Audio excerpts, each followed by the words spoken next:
Hello, everyone. My name is Andres Diaz. Me and Will are back again for episode 3 of Hawkeye, the Marvel Plus talk. Will, how you doing? I'm doing good. How are you? I'm doing good. A very beautiful Sunday, and Hmm. one thing I will say, I actually like episode 3. I was kind of curious to talk about this episode. I think it was the most action oriented episode so far. Hmm. And I like the character Echo now after seeing this character for this episode. And yeah, a lot of things I really enjoyed from this episode. What do you think?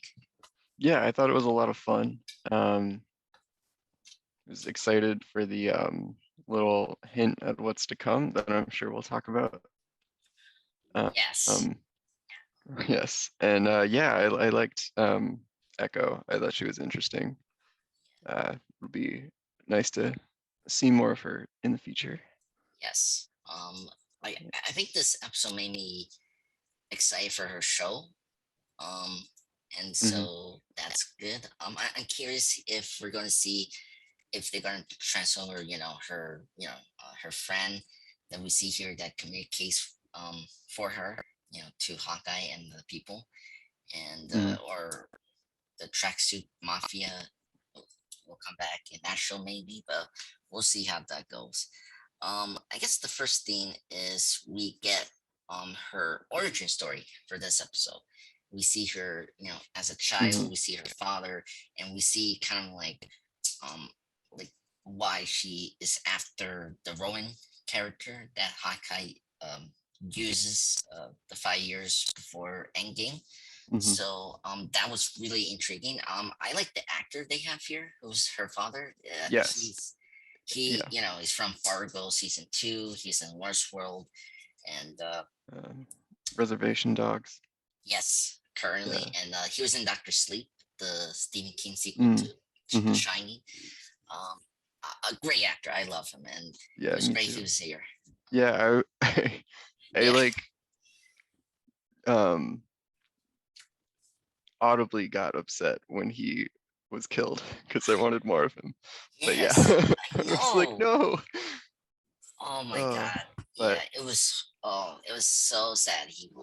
But in that few minutes, you like him. He yeah, like, just a good dad. yeah. Um. Uh, Oh my god. Yeah, it was really sad. And then speaking of death, her father's death. It was kind of cool how they like did the comic book look of Echo when because he has yeah, that was very neat. That was a cool Easter egg for that. So, um, yeah. I think that's how she got that look in the comics. It was like her father was killed, and then his like hand on her face was the inspiration for the war paint.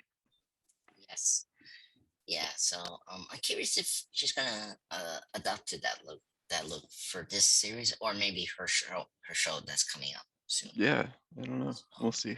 yeah, we'll see. It was also kind of cool. When we see her as a child, when she was talking to her father about why she's going to the public school instead of a deaf school for the deaf people. Hmm. And I like that conversation with dragons. And Hmm. so that was kind of neat to acknowledge that we have dragons in this universe already since Shang-Chi. So that was kind of cool. Hmm. Um, what else? Oh, and I mean, we really don't know who's going to be the main villain. I mean, a lot of people are expecting one character. It was kind of fascinating. We have like an owl toy in her room, and like if you know, there's a character named the Owl from the Daredevil comics. So Hmm. I just want to throw that out because sometimes they leave these toys out like so like center in the screen. Is like, okay, where you telling me this, you know? Because we did that with Loki when one of the statues was like Crane, or Kane. I'm sorry, not Crane from Team AMT. um, Yeah.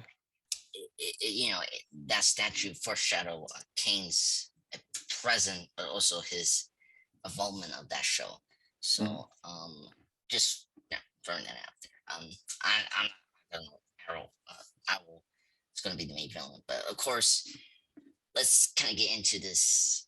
This fan theory or like the theories that people have been throwing out. In the flashback when we see Echo in the karate class, and Mhm. of course, the uncle, um, no, no name, just the uncle is mentioned a couple times, and we do see him in the flashback, but it's just the hand.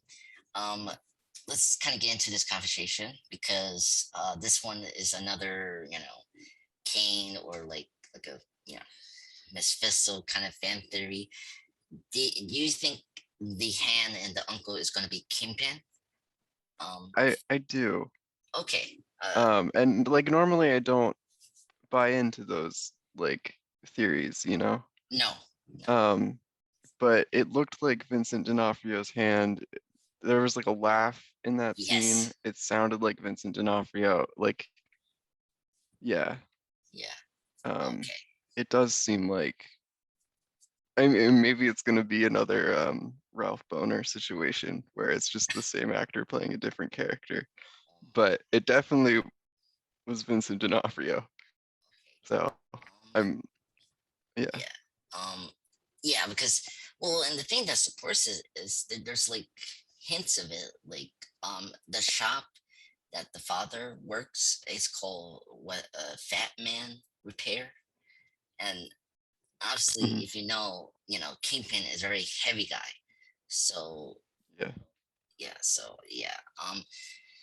Um, I mean, I'm gonna just wait, see what they're gonna do, Yeah. um, because I I I mean, Loki, like, luckily the Kane theory became true. So, Hmm. and this one, it should make a lot of sense because Kingpin is, the uncle or like the adopted father for Echo in the comics. Right. So this is actually a good way to introduce him again in the MCU. Hmm. I don't think Marvel was gonna do like a Ralph Garner situation for that character or this actor because like so many people like uh, you know uh, this campaign, Yeah. and so I don't see like any problem of that. Yeah. Because it's gonna be convenient. This show is going on, and then what? 2 weeks we're gonna get Spider-Man No Way Home, and people is also speculating that Daredevil is in that movie, as the lawyer for Spider-Man because of the frame up from Mysterio. Yeah. So We'll see. That one I'm more skeptical on, but yeah, I'm we'll see. I like if it'll make it more likely if Kingpin is in this. So we'll yeah, see. yeah, we'll see. Yeah. Yeah, I'm concerned, but I'm not too concerned like the one in Spider-Man No Way Home. I just want to get that movie out of the way because I'm just tired of the fan theories and Yeah. uh it's just, oh my god, there's so many, there's other movies you should be excited for, and I get the Doctor Octopus and Green Goblin and Electro's in that movie, but I don't know. I I don't know. Maybe it's just I Tom Holland is not my favorite Spider-Man uh, Okay. character, and so far I have not been impressed of how they handle his character arc in the series. Yeah. I'm worried that there's gonna be too much going on in this movie. Yes, Yeah. but I mean, you know, we'll see. We got 2 more weeks, and we'll discuss that in depth. Yeah. Okay, so we got that, and then we cut back to the present um day. Of course, Echo talks to the the captures, Hawkeye and Kate Bishop. And then and I one of these I like about this episode was I like how we got into Hawkeye's disability and his Hmm. hearing. Yeah. Um, I really like that, and I like how Echo like saw the hearing aid and she started doing the sign language as usual, and because she thinks okay. this person's death, and it was a really cool conversation Mhm. of that. And oh my god, that scene in the this KP Toys Mhm. warehouse, it was amazing, and I really love this scene. And Yeah. oh god, I love the conversation with tracksuit person with Kate Bishop about how he likes the Imagine Dragons. I don't know if you like that scene. Yeah, that's funny.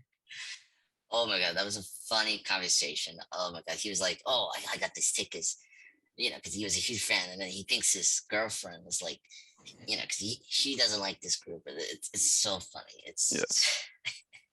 And he like runs off to get like a notebook or like a note and pen. That was so like that killed me. Yeah, I'm really liking the Tracksuit Mafia. They're good, like, comic Yes, relief goons. Yeah. yes. Oh my god, like it's almost like like a gorilla's like henchman that kidnaps the Dalmatians, or Bebop and Rocksteady from Mhm. TMNT. Mhm. It's in that level, which is cool because we don't get that in superhero films, unfortunately. So I appreciate we getting this in this show. So Mhm. uh, and so and by the way, I really like Kate Bishop in this episode. I love the chemistry between her and Hawkeye. I think this episode really um like show off who they are as characters, Mhm. because the first episodes were like introduction between them and like setting up like plot points or stuff that's going to happen in the series. And so this episode just jumps right in. Yes, they introduced another character, but like it was fascinating to watch, and Mhm. like it hooked me. And then seeing Hawkeye and Kate Bishop in this situation, being captured and how they can get out of the situation. It was very like fascinating to watch, and just seeing them interact is like hilarious every time. Mhm. And so when Hawkeye starts to like plan out the escape.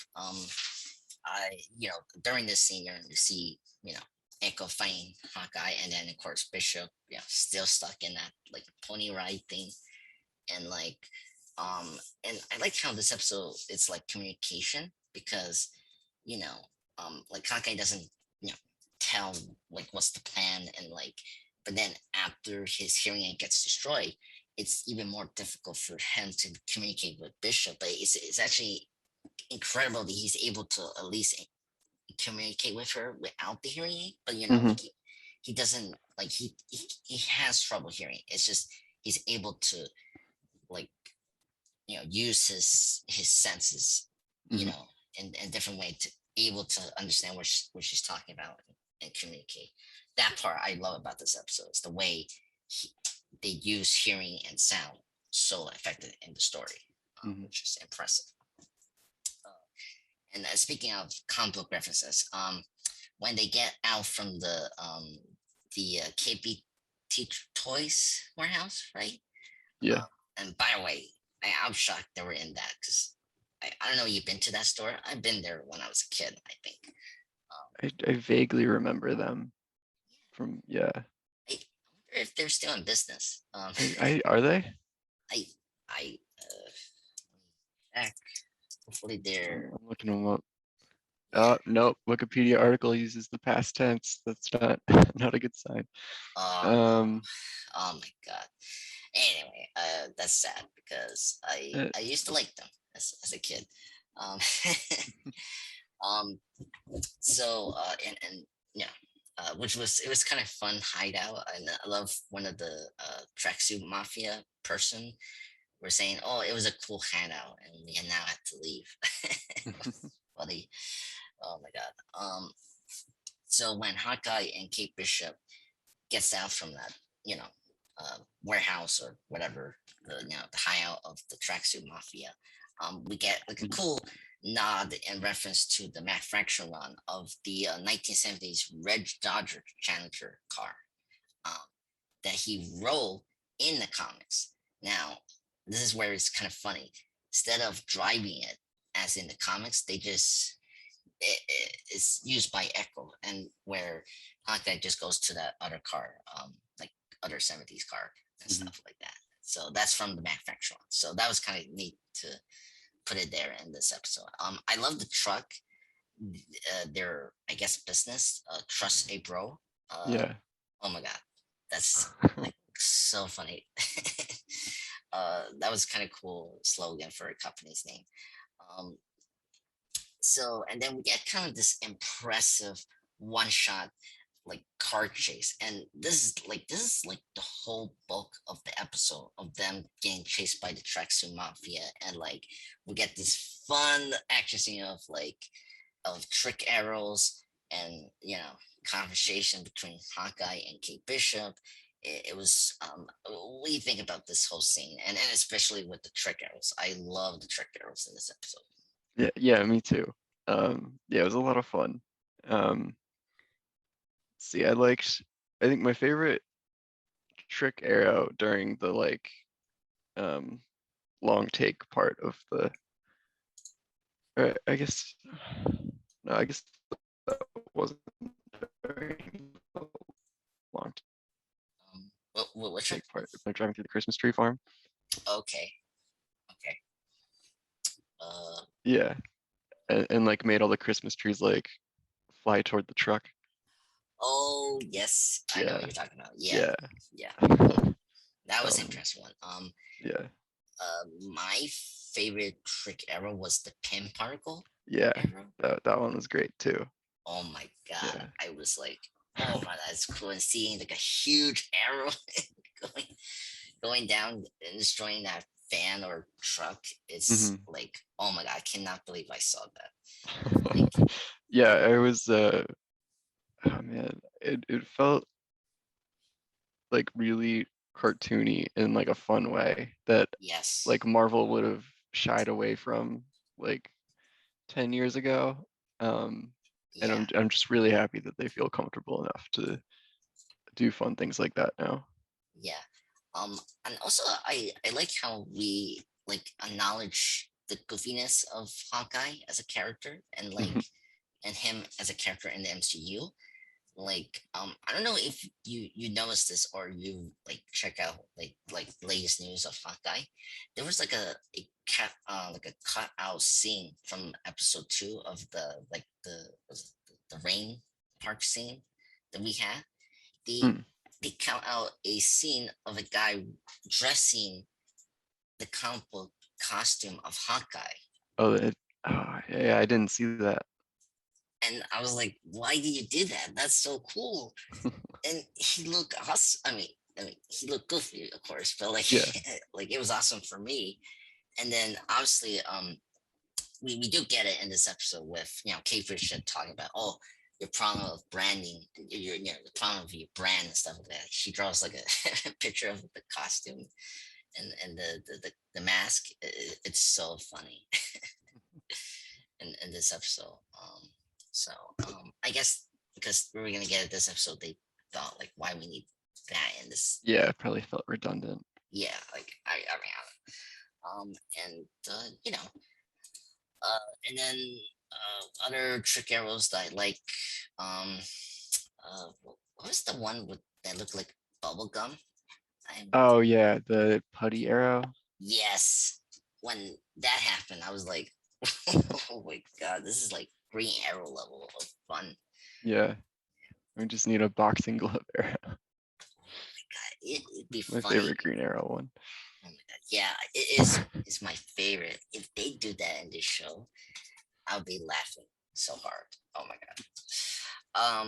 So this like this is like the whole like episode of just nonstop action, which is very impressive. And like I wasn't like looking at my watch, or like I was like so engrossed what was going on, and very impressive what was going on. And towards the end of the series, in of the scene, of course, we're in a bridge, was the same thing with the Macfratron, but differently, of course.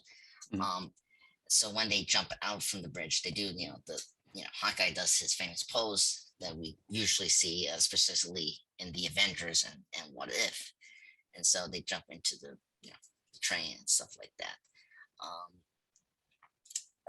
and then see here, I'm trying like trying to remember like what scenes are order. But anyway, well, let's get back to Echo and like after you know everyone knows that the warehouse is compromised. They don't know if Hawkeye will come back with police or all that stuff. We have a cool interaction with Echo and this person Cassia. That's the Hmm. name. Uh, Yeah. or the clown. He's preferred in the manufacturer. Um, and this is where we get more hints of the uncle, and like he, you know, Kingpin or whatever, who's gonna be as the uncle. It seems he's the like the top dog. He's the main boss of this tracksuit mafia, or like what operation that Hmm. that was previously run by now her father. Now she's like running now currently, and so we get like a very and I actually like this character cast. He's a very fascinating character. I hope we see more of his character because towards the end of so like Bishop was trying to look into that guy, um, and so stuff like that. And Hmm. it was a very fascinating conversation, and like how she was telling me like went she went far, like almost killing Hawkeye or the kid, Kate Bishop, and so but yeah, any thoughts about that scene with Echo and her accomplice? Yeah. Um, all right. I thought it humanized both of them Mm, a little more, yeah. like developed a relationship. Um, yeah, I'm sure we'll see more of him. Okay. Uh, And yeah. do you know about this clown? His villain persona, whatever. I had uh heard about that somewhere. Okay. Yeah. Because I, I I have a feeling they're doing something different for this character. Hmm. Um, because in the comics he looks like a mime, like with because he has like a white face, like like Hmm. like Like like a painted. Yeah. yeah, and it looks creepy. I mean, he looks like a Joker, but but white face and black thing. Um, but I don't know if they're going to do that in the series or just revamp it for the show.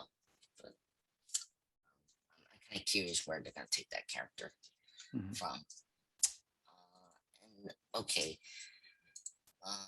so afterwards we get you know, Kate, or I say Hawkeye, Clint has to go to a person to fix the hearing aid. And this is my favorite scene in the show was Kate texting Clint, and I like the joke he said, "Oh, thank goodness you're not called Hawk. Was it Hawk ear. Hawkier?"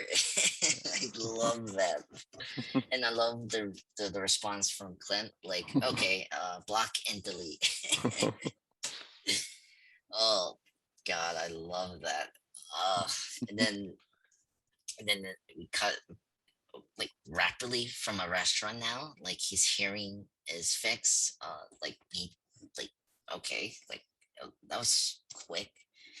Bam, or bim bam boom. His hearing is fixed. They're eating, and like we got this very cool scene of Kate talking to Clint. And this is where I feel like we get inside of Clint's mind. Like he doesn't think he's like a role model to people or kids, Hmm. and because of he's an assassin, and then the Roland situation he did for 5 years before the Yeah. Endgame situation, and then and then of course Kate thinking of like creating him a costume with his classic costume, Hmm.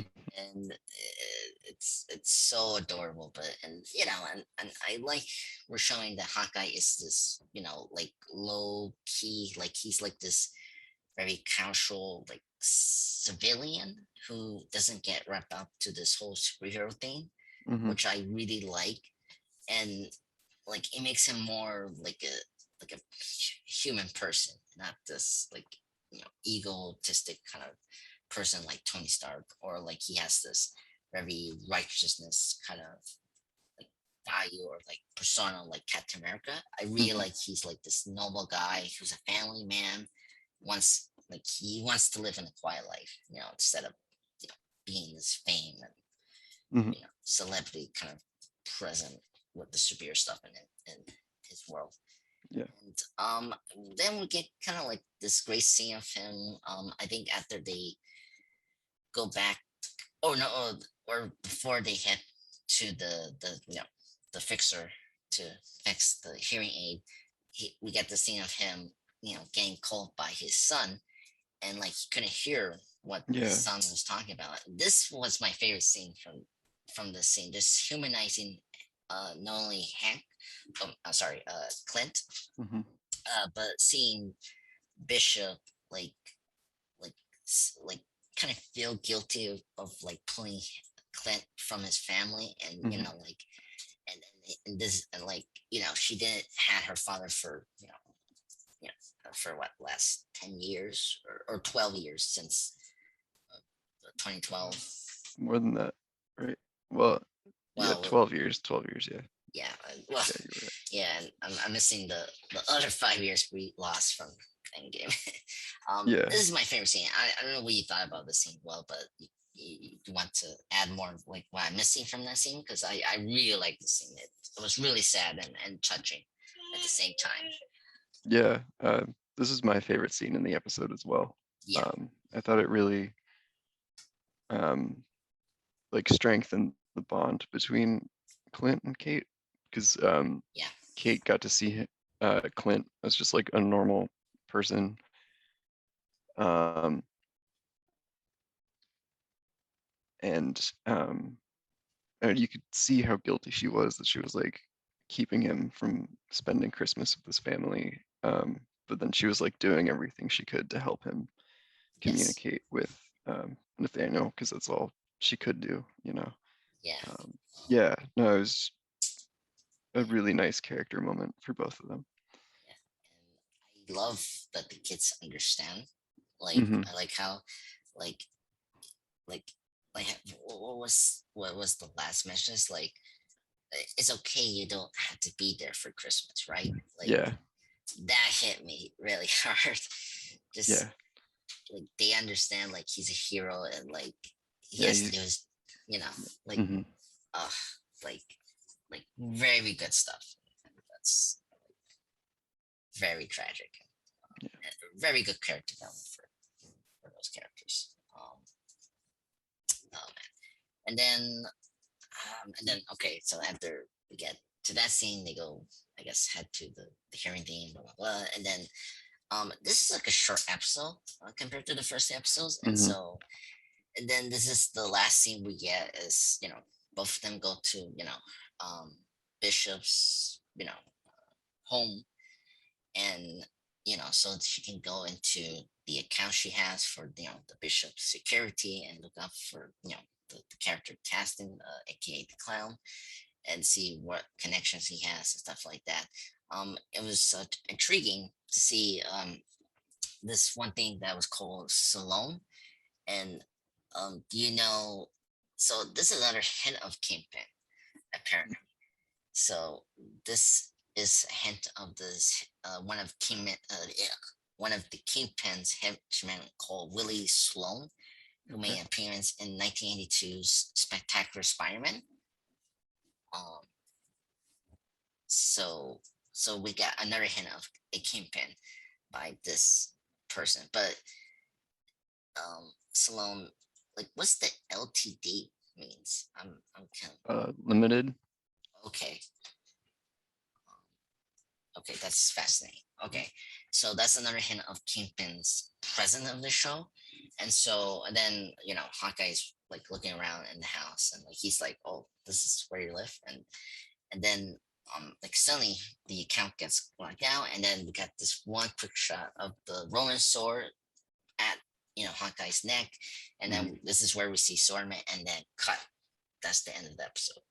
So yeah, any speculation what's gonna happen next week. Yeah. I don't know. I think earlier I had predicted that episode 4 was going to be the Yelena episode. Yes. Yeah, so I think that'll happen. Gonna happen. Obviously, it's going to start with a fight between Hawkeye and the swordsman, but then I think it'll turn into like a chase scene where We see. Hawkeye's running away from Yelena, and then we'll probably get more with Echo and her uncle, or like just setting Just that up more. saying more. Yeah. Yeah, there's a lot of plot threads they have. Like Hmm. we have this, the tracksuit mafia and the uncle. We got, Hawkeye trying to get to his family for, within the 6 days for Christmas. And then Bishop's like conspiracy of her stepfather killing his uncle. Hmm. And then we also have this elephant in the room of Bishop's mother being a Iron Man villain. Maybe she's the villain of this series or not. Like there's so many platforms they're like they having now. It's like Hmm. okay, like Yeah, we'll see which ones they decide to be tie into. in. Yeah. Yeah, because I'm like, I mean, because I don't know. I'm concerned if they able to pull this together. Um, because that was a situation somewhat with One Division. Um, more, it was like problematic in Falcon and the Winter Soldier. Hmm. Um, and then it was fine with Loki because that like paid off, like it came true, and that was fun. And then yeah, that's it because I don't what if oh, and then we get this series and they have so many characters in this show as well. Um, Hmm. so yeah, but I guess to like wrap things up, because this was like a very quick episode, which I was surprised, and but it got everything done, which it was impressive for me. Um, I think I really enjoyed the pace of this episode, and they did a good job of being very economic with their pace and like what we need to know for the future, and then like what was the point to develop characters and like moving them forward. Hmm. So that was good. And so for this, I like this episode more than the first episodes. I mean, the first episodes were like introduction to the series and to these newer characters or reintroducing these characters like Clint and his family. So I feel like this episode was the best Hmm. of the series so far until we see 4, 5, and 6. Yeah, we'll see. Yeah, Well, see, yeah, yeah, no, I agree that it's been my favorite one so far. yeah, and yeah. So any more thoughts? Is there anything else I miss, Will, that we need to discuss? I that was everything that I had to talk about for this one. Okay. Yeah. Yeah. Again, very like fast paced, like Bam Bam Boom episode, which is great. Hmm. One thing is kind of funny is the Rogers musical. Like it's getting like it's everywhere. Like I see the poster in this show. Like Hmm. when you see the Rogers musical and like all those posters, like oh my god, it's horrible. It's like why?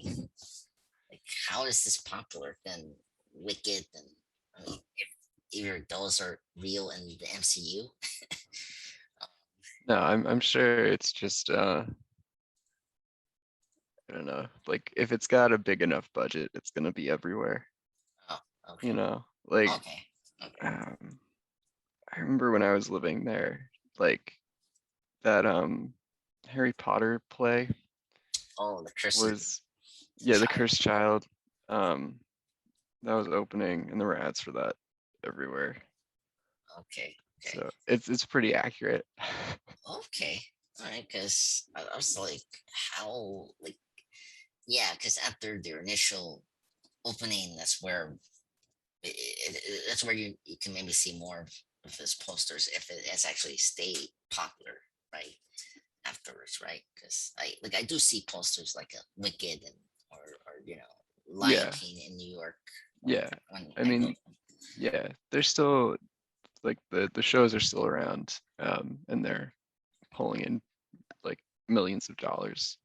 So yeah, they'll still have posters up, but definitely like the ones that have big budgets and just opened will be everywhere because they want everyone to go see it. Yeah, that's true. Okay, okay, that makes sense. Yeah. Anyway, horrible uh Broadway play I ever seen in my life, just for one show. And, but anyway, it was fun. But yeah. So, anything else we had to mention before we wrap this up? I think that's really it. Yeah. Mhm. But okay, thank you, Will, for coming for today. Yeah, thanks for having me. Yeah, no problem. This was a fun episode. Thank goodness it was relaxing and casual. Thank goodness. But yeah, so everyone, thank you for joining this podcast. Me will be back for next week, of course, for episode 4 of Hawkeye. So stay tuned and have a great weekend.